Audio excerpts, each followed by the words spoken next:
Why did nobody tell me that Beauty Bay launched a Disney collection, let alone an Alice in Wonderland palette? Like, let me tell you, when I bought the Opulence palette, like, I literally added this to my cart instantly because I saw it and I was like, why has nobody talked about this?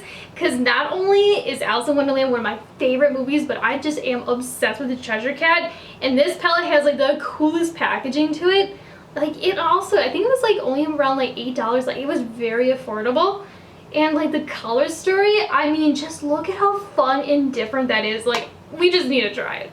Now, I did pry my eyes off camera, but I will warn you, this palette is 100% matte. Like, there's absolutely no shimmer in it whatsoever. I actually thought this matte white right here was a shimmer when I saw it online. I don't know why, but I just somehow thought it was. But you know what? I appreciate an all matte eye look, so I'm not mad. But again, let's see how these look, because I'm not too sure of the formula of this one with it being a collab. But the first shade I want to go in with is this really pretty purple shade. And again, these don't have names to them. You know what? This is actually, I think on the back it says the color of what it was in the movie. And this one's technically the fur. But I'm just going to be taking it on this blending brush from Wet n Wild and popping it in the inner half of my crease. And ooh, baby, that's really, really pretty right away. Dang, that's a really nice purple. And again, I'm popping it in the crease and then doing these little circular motions to blend it upwards towards my brow. Let's go in with a second layer. Yeah, so it seems like this shade's a little bit more on the buildable side. Like, don't get me wrong, like the first layer does have some pigment, but the second layer is definitely a lot deeper. But let's see what a third layer looks like. Ooh. Yeah, if you want it to look like it does in the pan, you're looking about 3 layers. But for a purple, like, it is not giving me any harsh lines or any like funkiness. And also this shade has absolutely no follow to it or like dustiness in the pan. Honestly, like, this is just such a cool concept with how they got the shades in here. But the next shade we're going to be going in with is the hot pink in here. And this one is called the Cheshire Cat Stripe. But I'm just going to be taking it on a little blending brush. And this is an Anastasia A25. Ooh, this looks really pigmented on the brush, and like right away that is just so intense. Oh yeah, like a little is going a long way with this one. I mean, just like one dip covered like the outer half. And again, I am popping it in that crease and then blending it upwards towards my brow. I'm also going to be bringing this one out fairly far too, because again, I want to do something a little bit on the smoky side, so gotta make the room for it. Now let's go in with a second layer. Like, this is just such an intense pink. But for a pink though, it's applying really, really nice. It's not like super intense where it's like overpowering everything near it. And it's also giving me a really nice blend on the edges. Because sometimes with neon pinks, they can just be a little bit too much where they kind of like overpower everything and they're like so pigmented that they kind of give places where you don't want them to be. But so far, like, this one's acting really, really nice. It's also blending really nice into the purple as well. And to blend the pink into the purple, you can kind of see I'm doing like these little back and forth motions between the two colors. So now let's get a little bit more definition with this look, and the first shade I want to go in with is this kind of like darker, almost like plummy raspberry kind of shade, and this one is the Cheshire Cat Face. And I'm just going to be taking this one on this little kind of like pinch blending brush from Morphe. This is an M456. And again, I'm just going to be popping it into the crease where we applied the pink. I'm not really blending it into where we did the purple. But so far though, I'd say initially it isn't like super crazy pigmented, but we'll have to see if it builds up. I'm also kind of like fluffing it into the hot pink a little bit too with whatever's left of my brush. So now let's go in with a second layer. So yeah, like this one's definitely a little bit more on the buildable side. I really like it paired with that hot pink too. I think they just pair beautifully. But what I'm going to also do is go back in with that brush that we applied the hot pink with and just kiss the edge of this shade, just to make sure we have the edges all nice and blended together. Now, I don't know about you guys, I don't know if you've been to Disneyland, but I honestly prefer Disneyland, not only because like Disneyland is a smaller park and like Disney World just is like a little too much for me, if you know what I mean. Like it's just like too many things going on and too many people, whereas Disneyland is like a little bit more manageable. But the Alice in Wonderland ride with the caterpillars, like, I just am obsessed with it. Like Alice in Wonderland will always be my favorite character, and I also like going to Epcot because like I just like the whole experience with her and like the little gift shop and all of that. Like, oh, it's just like Alice in Wonderland will forever be my favorite. Let me know in the comments down below what your favorite Disney character is. I never was really like into princesses after I saw Alice in Wonderland. I've never really gotten like into them. Like I think they're really cool. I used to like Aurora, but like Alice, there's just something so fun about like the whole movie and like the whole like storyline. I just technically prefer. Anywho though, let's do a third layer. But again, like I can't get over how nice these shadows are blending so far. Like, I mean, just look at how nice that is.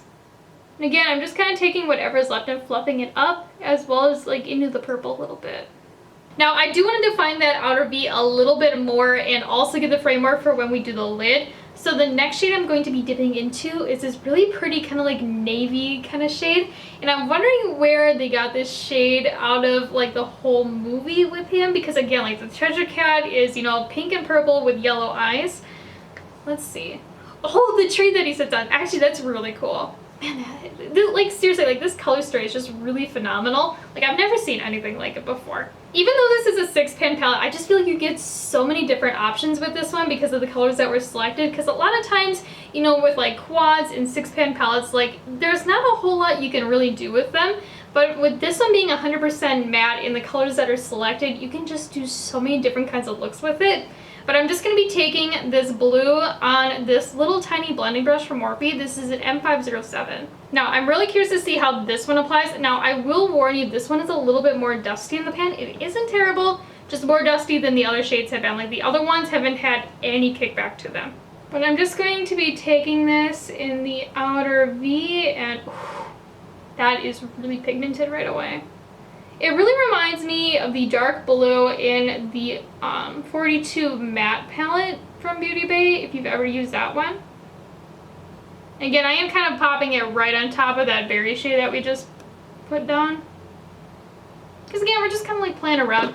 I'm also going to go back in with that brush that we applied the berry with and just kiss the edge of the dark blue. Just to try to make sure we have a really good blend. Because I don't want this shade to overpower everything. But again, for a matte blue, this is applying just so nice. And it's not like chunky or like giving me any harsh lines either. It's a really nice formula. I'm also just taking a little bit more. I forgot to say I'm on my second layer now. I'm just taking whatever's left on my brush and packing it onto the outer third of my lid. So when we cut the crease, we have something to blend in the lid shades into. So I just cut the crease off camera, and you can kind of see like this chunky little situation. We're going to get rid of that. And again, I'm just going to go back in with that matte dark blue on this little lavish eye shading brush. It's kind of like a smaller one. And I'm just going to pack this right on top of that edge. I'm also going to bring in this shade a little bit farther. Just so when we pop the other colors down, that we have something to blend into as well. So maybe going like almost half. I'm not going half, but just a little bit less than that. Maybe like a third. Now, I will say that matte dark blue does have some fallout to it, just a little bit. I did kind of clean it up, but you can kind of see it like right in here. So if you do decide to use this shade, definitely do your eyes first so it's a little bit easier to clean up afterwards. And just be a little bit mindful and careful if you do use it. But now we're going to be going in with the shade that I am the most curious about, and that is this Chartreuse like yellowy green shade. It just looks so pretty. And this one is based off the eyes of the Cheshire Cat. I don't know why I slurred that, but we're just going to roll with it. And it's kind of like a yellow with like a little bit of like a green, and it's kind of like a lime green. Like it's yellow with like a lime green mixed in. And again, I'm just going to be taking it on this little shader brush, and dang, that's pigmented. Man, I really like that color. Honestly, I'm just playing around with this palette and just trying to use as many of the shades as possible. I don't know if you ever get like that too, but sometimes I just want to throw all the shades on my eyes, and that is how I'm feeling with this one. But I mean, this is literally only one layer. That is insane. Now I will say it is a little bit dusty and also a little bit chalky. Not terrible, but it is there. But I am noticing like once I work it in, it does go away and doesn't have like that chalky look to it. But you can see it's kind of like a neon kind of vibe. But I'm first applying it to the center of my eye. And then afterwards, I'm just going to finesse it into that dark blue. And this is what I mean by this palette being versatile, because you'll be able to do these really cool like yellowy bluish kind of looks if you use this shade and the dark blue together. And with this shade kind of having more of like a yellow vibe to it too, I feel like you could get a really cool sunset look mixing this with a hot pink. Now I am taking a little bit more on my brush though. I'm trying to like feather it into that dark blue. But you can kind of see it is a little bit tricky to blend in. So if you're a beginner, you might struggle with this one a little bit if you're doing kind of what I'm doing. So for the rest of the lid, I'm just going to go in with the matte white in the palette, and this one's based off of the teeth. And again, I'm just going to be taking it on a different little flat shader brush. I guess I'm kind of doing like the inner fourth with it. Ooh, this is a really matte white. It's really pigmented. Yeah, I really like this matte white. It's really hard to find nice matte whites that aren't like chalky and funny. Because a lot of them, like you pack them down and they just kind of like dust off and look really like funny. Like almost like you put like chalk on your eye. Whereas this one is just really nice. Again, it isn't like a true like matte white, like stark matte white. It's a really nice color though. I don't know if you can see it like in the pan or not. But like the packaging itself is like true like printer paper white. And then the matte white in here is slightly like more cream. It's not a cream though. It's like if you took a white and a cream and mixed them together. It's more of like, I guess, a bone kind of color. Again, really nice color and has a really nice formula. So I'd say the trickiest shade of this whole palette has definitely been that yellow. So I just did my complexion off camera, but for the lower lash line, I just want to marry what we did in the crease. I think it's going to look the best, especially with that like funky lid that we have going on.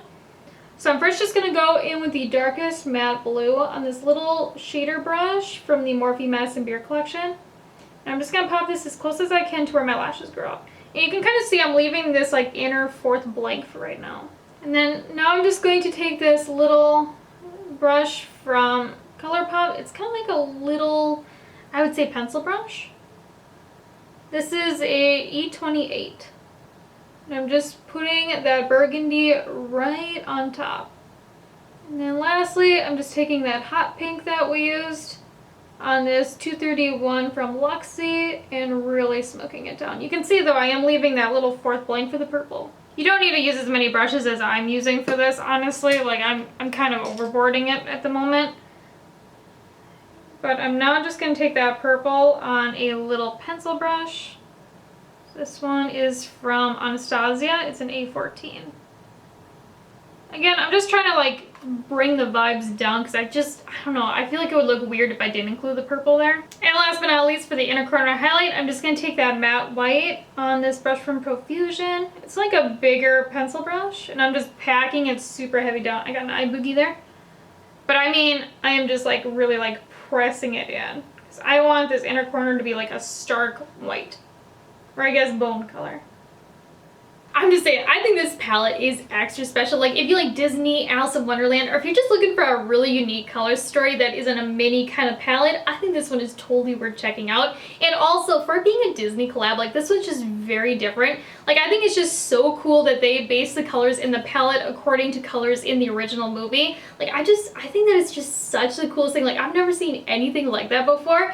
And if you're looking just for something a little bit different too, like this color story, I've never seen either. Like, it's just really fun. And also with it being out there, you can do a lot of different things with it. Because again, like the matte blue in here, the yellow, you could get some really funky like green, bluish, yellow kind of eye looks. You can also get like pink ones and maybe even sunset if you mix the yellow and the pink. Like, I don't know, I just feel like you can do a lot with this one. Truly the only disadvantage to this palette, in my opinion, is the yellow shade is a little bit tricky to work with if you pack it down. Personally, I don't think it's going to be that bad if you apply it in the crease just for how it was acting once I was like working with it. But just keep in mind it might give you a little bit of trouble, especially if you're a beginner and you're not used to using like pressed pigments or shades that can be a little bit finicky to work with. And the other disadvantage to this palette is that it is 100% matte, and you know, depending on your style, you might not like that. And also, I feel like all matte eye looks can be a little bit trickier to do and work with, so just keep that in mind. But if you have a lot of shimmers or single shadows that are shimmers in your collection already, I don't think you're gonna have a problem with this one being 100% matte. Now, I did misspeak earlier. This palette is $11. I just looked on their website. I must have gotten mine like on a promotion or like a deal or something along those lines. But again, for $11, I don't think it's a bad price, because again, it is a Disney palette, so there is like licensing involved, so it is going to be a little bit more. And also like the packaging, I think it's really cute and really different and just a very unique looking palette. And also, like, product-wise, you get a lot of bang for your buck with this one. Like, the pan sizes are fairly decently sized. They're about the size of the 42 Matte Bright palette if you have that one in your collection. And again, this palette does have a mirror in here. But yeah, so in the comments down below, let me know what you think about this look, and also let me know if I should try out more from this collection. I just saw that they had a Jungle Book palette from here, and I'm kind of regretting not getting it. So let me know if I should try that out as well. But before you go though, if you haven't already, make sure you hit the subscribe button down below, and also give this video a like. And if you'd like to check me out over on Instagram or TikTok, it's at Breyonna as well. And talk to you guys later. Bye!